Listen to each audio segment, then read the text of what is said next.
Hi guys, good morning, and thank you very much for having us here. Before I start, I wanted everybody to do an exercise, but obviously Siddharth's kept everybody very active already. But if I could request everybody to stand up and raise one leg backwards and cross your arms on your chest. So we're going to try and do this balance exercise. Balance is a word that Abhinav mentioned and everybody's been hearing about it. So I just wanted to bring to our attention before we begin the keynote, which is sitting is the new smoking. If everybody could raise their leg backwards, so pick a leg you want to stand on and pick the leg that you want to raise, and then cross your arms on your chest. And try and stand like that. We'll try and do it for 45 seconds. In case you move, please sit down. So if everybody's ready, you can raise your leg backwards and cross your arms, and we'll start now. Okay? Siddharth's doing it. Maybe Siddharth should sit down. But yeah, if we can start the countdown. 1, 2.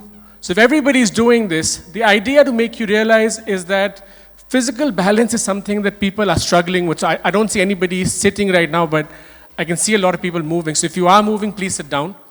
And the idea is that most of us are unable to complete the 30 seconds. And a person with an average age like India is, it's a young population with an average age of 28, and the room I see around me is average probably around 35.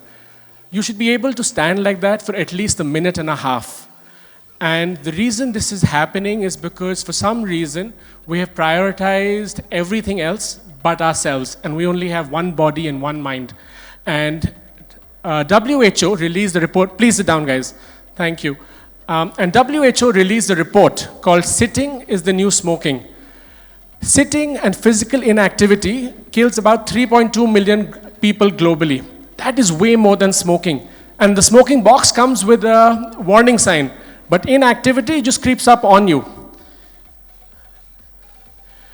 And when we come to the corporate world, the guys, all of you who are representing them here, we've been taught when we think of businesses, and when I say businesses, these are not faceless organizations, right? These are people who are running these businesses, who are framing our thought process, who are framing what we think and what we strive towards.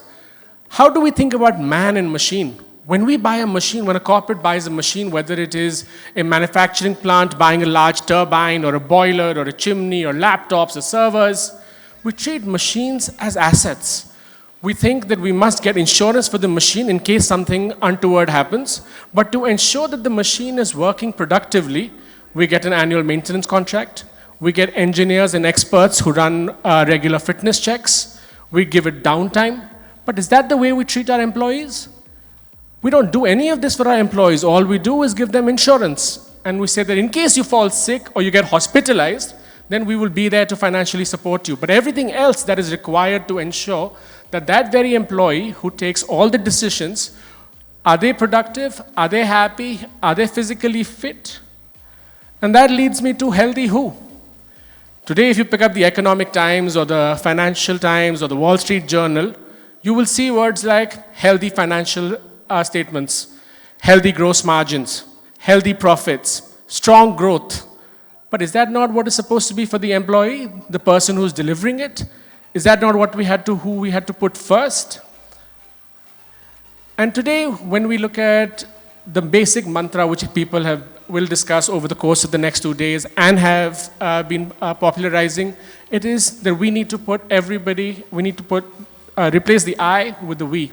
And that is the same thing. Today, most of the benefit programs that run in corporate India are illness focused. And as corporate India, we assume an average employee might fall sick for 15 days a year, right? That's the sick days that you tend to give. What happens to the other 350 days in a year when they're not sick? What are the corporates doing, or what are we as people doing for our colleagues to ensure that those 350 days, people are getting better than what they were yesterday, as Abhinav said, better than who they were before, and better at whatever they're doing, and how well they're going to be prepared for tomorrow.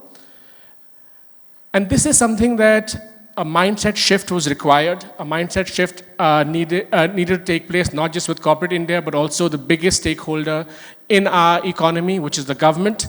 And they understood that India is a very young country. The average age is 28.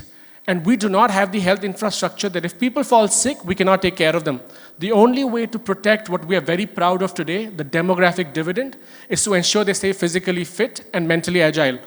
Because if they do not, and if they do fall sick, tomorrow they will not be buying consumer durables when their disposable income increases. They will not be buying iPhones. They will be buying medicines. And then the Indian economy story and the economic growth story will fail. So the only way to do this is to make sure that people stay fit. And that is why we, along with the government, after 3 years of data collection, evidence building, stakeholder management, were able to change insurance regulation. Where today, health insurance was all about hospitalization and sickness, now it gives you access to fitness. So whether you have to go to the yoga center, gymnasiums, clubs, etc., but also look at the clause under it. It is incentivizing you that if you do stay fit, your premiums will come down. This is applicable equally to the retail customer and to the group customer like you guys when you buy insurance for your colleagues. This is some example of, okay, the screen's not very clear, but this is example of large insurance companies who have mandatorily attached this benefit to their retail customers. But obviously your group policies are more customized, so this will have to be designed by you, but this is SBI General. And then we come to India Inc. India Inc., which is representative of you guys. If you ask your CFO, which asset yields a 6:1 return? And today, everybody's investing in whether the new listing, the stocks are there, the cryptocurrency is there, there's property, there is gold, there is index bonds, there is ETFs. But which asset will give you 6:1? The CFO might tell you it's a speculative asset that could possibly give you 6:1, and it cannot be consistent. But you can. The employee can, and the employee does. Year on year, every year, the only one asset that delivers a 6:1 return for the company is the employee. The person that we care about the least, the person who we value the least, is actually the person who generates maximum value. And this was further proven by the report that even Siddharth mentioned in his introduction.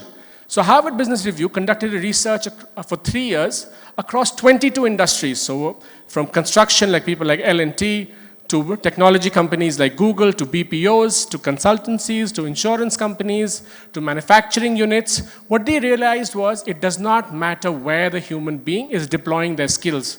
The human being is the same irrespective of where they choose to work. So it's one body, one mind, and the moment you start investing in their fitness and wellness, there are two things that happen.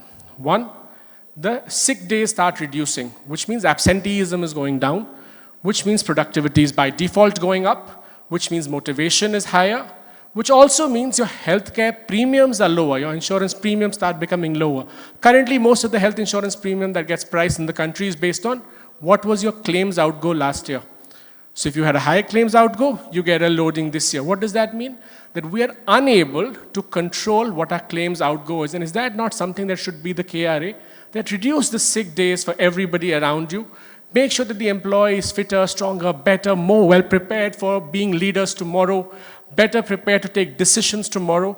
And so the way it happens is every $1 reduces $2.73 in reduced absenteeism and productivity. But also $3.27 is a saving in healthcare premiums. And that's not, if you don't want to believe Harvard Business Review because you think they're American and it is not very focused to India, BCG in India spoke to 1,500 corporates. And they realized that 89% employees want direct assurance that the company values their well-being. This is something everybody's talking about. The employees are hearing it, but people in India still feel that well-being revolves largely around illness and sickness benefits. When on the contrary, it needed to revolve around the 350 days when they're not sick and ill. Because when on a Friday evening, when I'm not sick or when I am just chilling, I don't call up the doctor that my corporate arranged for and say, hey man, what are the new medicines you're prescribing? Can you send me a sample? I will only call the doctor if I am that sick. So these are very low utilization benefits. 67% employees choose, or if they want to know that if they do have access to a fitness and wellness program, they will pick the job that does offer them that. This is where, when Abhinav was talking about how everybody needs to pick their journey, that is where digital solutions will come in. That is where it is important to understand that not everybody is the same. Not everybody needs a prescriptive solution. A lot of people will say, we have a gym at the corporate, or we have, yeah, but you also have a cafeteria, right? Not everybody eats at the cafeteria. People bring their own food. Everybody has their own way of getting fit. Everybody has their own unique wellness journey.